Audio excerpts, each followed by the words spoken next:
Lu tahu nggak teman-teman? Ada satu hal yang bikin gue sadar tentang satu hal setelah bencana di Aceh dan juga Sumatera. Pelajaran tersebut gue dapat dari Bang Ferry Irwandi, yang dimana dia ngebuka crowdfunding dan mendapatkan 1 miliar, 10 miliar dalam kurun waktu 1 hari. Dan penyalurannya transparan, sangat bisa kita pantau juga bareng-bareng. Hal itu bikin gue sadar kalau pemerintah pengen, pemerintah bisa. Sebelum masuk ke apa yang udah gue sampaikan di awal, teman-teman, gue pengen ngasih informasi doang bahwa ternyata BMKG sudah ngewanti-wanti pemerintah bahwa akan terjadi banjir dan juga longsor sebegitu besarnya di Aceh dan juga Sumatera. Data tersebut dirilis oleh BMKG 4-8 hari sebelum bencana alam terjadi, yaitu sekitar bulan November. Sebulan data itu ada dan dirilis 4-8 hari sebelum semua bencana alam ini terjadi di Aceh dan Sumatera. Laporan tersebut tidak digubris oleh pemerintah dikarenakan alasan yang gue nggak bisa paham, yang menyebabkan penanganan after bencananya lemot sekali. Banyak sekali masyarakat yang memberikan komentarnya. Salah satu komentarnya ada di YouTube gue, di video gue sebelumnya, yang dimana dia bilang bahwa kenapa alasan saya membenci pemerintah adalah karena bantuannya lemot sekali. Dan hal ini membuktikan juga kalau sekiranya memang bencana alam yang ada di Sumatera dan juga Aceh adalah suatu hal yang benar-benar dipenuhi oleh keinginan politik seseorang sehingga tidak dijadikan status bencana nasional. Dugaan gue, teman-teman, kenapa ini tidak dijadikan bencana nasional? Karena kalau udah ditetapin sebagai bencana nasional, ada tarik-menarik anggaran nih. Seperti yang kita tahu bahwa program Pak Prabowo ini kan memang memakan biaya banget. 1 triliun per hari untuk MBG aja. Belum lagi sekolah rakyat. Belum lagi swasembada pangan. Dan masih banyak banget program-program Pak Prabowo yang memang menggunakan anggaran banyak. Dan kalau sekiranya Aceh dan Sumatera ini dijadikan bencana nasional, maka anggaran yang awalnya dipersiapkan untuk program-program tersebut, gitu ya, akan ditarik untuk menangani bencananya dulu. Dan itu tidak akan terjadi rasanya, meskipun sudah banyak banget yang menuntut, salah satunya JPPI, itu sudah menuntut bencana nasional, tapi juga tidak digubris oleh pemerintah. Nah, kalau kita lihat juga teman-teman, ini kan kepentingan ya, benar-benar kental banget dengan kepentingan. Karena kita tahu juga kalau Pak Prabowo itu ambisius. Dan kalau kita lihat laporan-laporan dari kedaerahan, yaitu Aceh dan juga Sumatera, banyak banget kepala daerah yang udah menyatakan bahwa memang mereka tidak sanggup untuk menangani bencana alam ini. Yang seharusnya pemerintah pusat turun tangan secara total, presiden turun langsung ke lapangan dan mengkoordinasi, melihat semua hal itu terjadi, bagaimana pembantuan disalurkan, bagaimana infrastruktur yang penting-pentingnya kayak layanan kesehatan, posko permakanan, rumah tinggal atau tenda itu diawasi langsung oleh Pak Prabowo dan memang dilaksanakan. Rasanya masih tidak cukup karena ini tuh semua bisa dicegah. Hal ini semua bisa dimitigasi dengan lebih baik. Dan out of nowhere, setelah sekitar tanggal 6-7 Desember, Pak Prabowo bilang di Partai Golkar gitu ya, kalau kita tuh dikaruniai oleh alam yang sebegitu kayanya. Kelapa sawit itu bisa dijadikan bensin, solar, itu tuh karunia gitu. Gini, apakah itu etis untuk dikatakan oleh seorang presiden yang memang negara yang ia pimpin adalah negara yang paling kaya keanekaragamannya? Apakah tidak etis seorang presiden mengatakan hal itu semua, mengetahui bahwa apa yang dilakukan itu semua, pembabatan, penggantian hutan dengan kelapa sawit, itu sudah menimbulkan konsekuensi. Konsekuensinya dirasakan oleh banyak sekali masyarakat. Sehingga gue kayak mempertanyakan ini serius dikatakan oleh seorang presiden yang dimana dia memimpin negara yang sebegitu kayanya dengan keanekaragaman. Pohon ya pohon, itu yang pertama.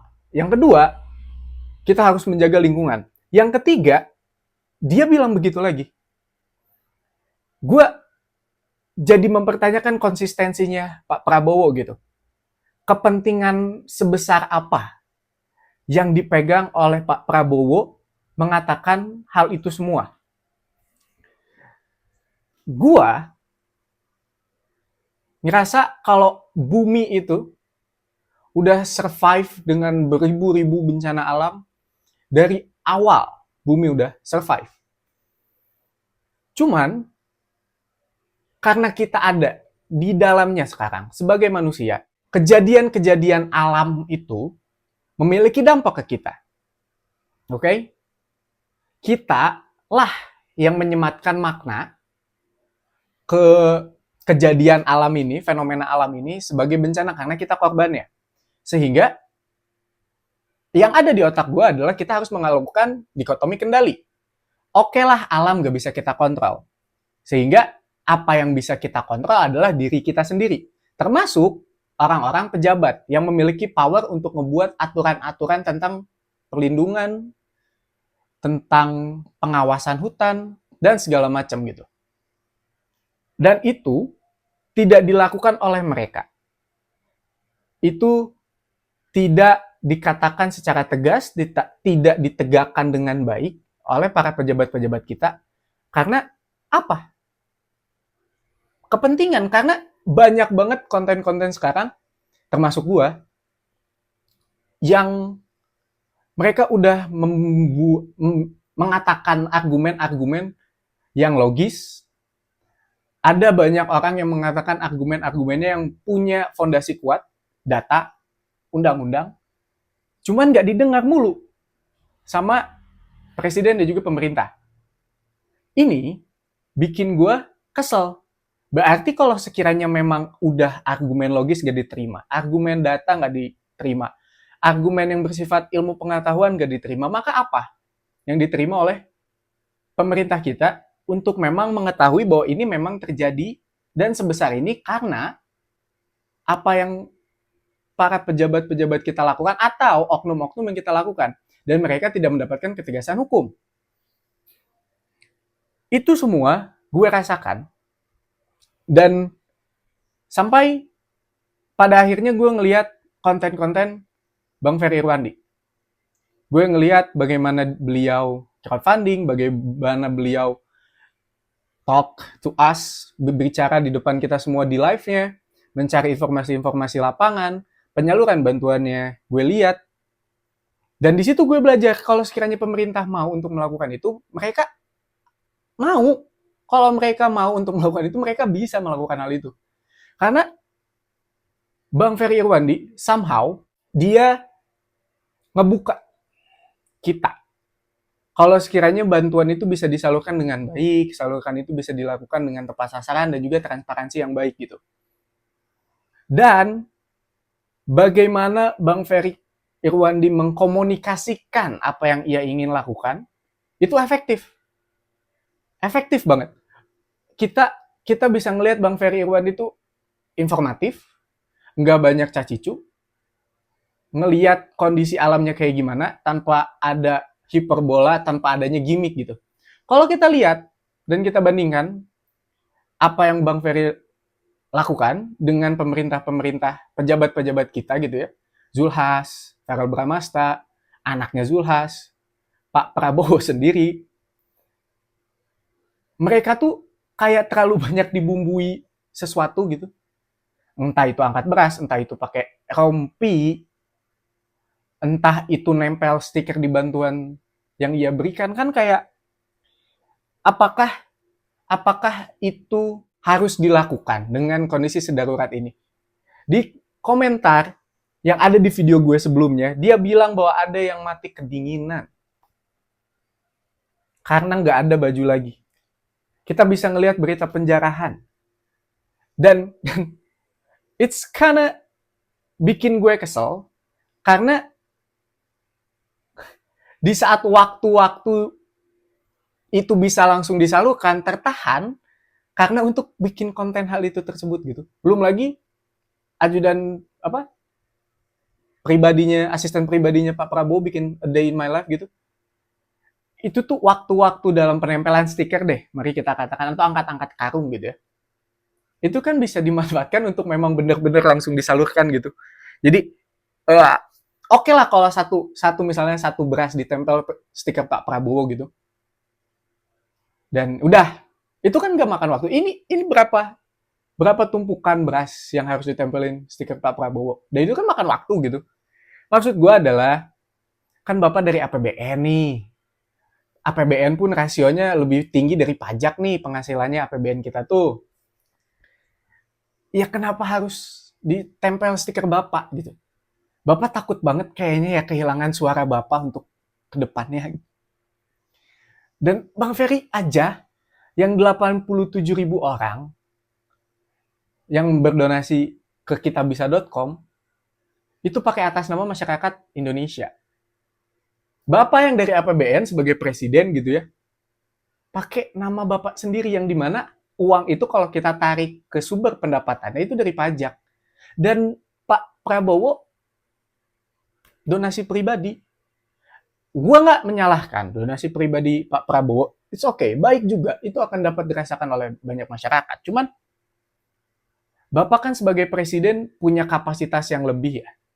Dan kapasitas lebih itu dapat menyelesaikan setidaknya 80-50% masalah yang ada di Aceh maupun Sumatera. Kenapa Bapak tidak menggunakan status kepresidenan Bapak untuk menyalurkan sumber daya ke Aceh dan Sumatera?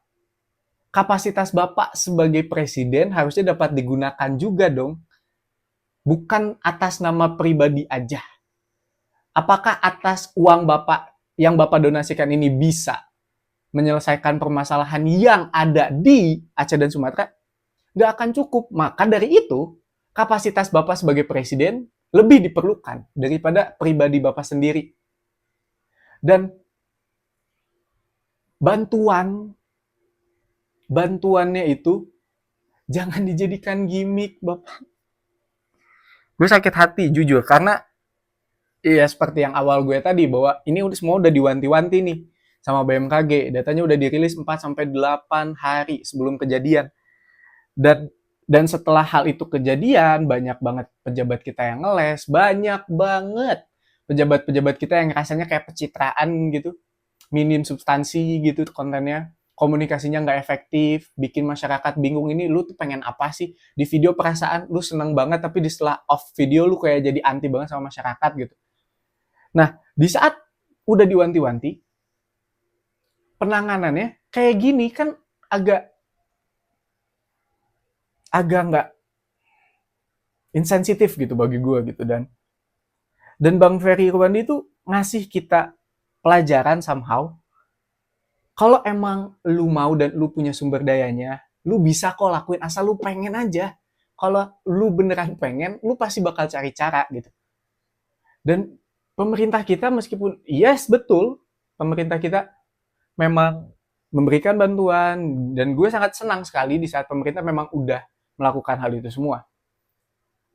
Cuman kenapa harus ada bumbu-bumbu yang seperti itu di saat kondisi urgent banget gitu?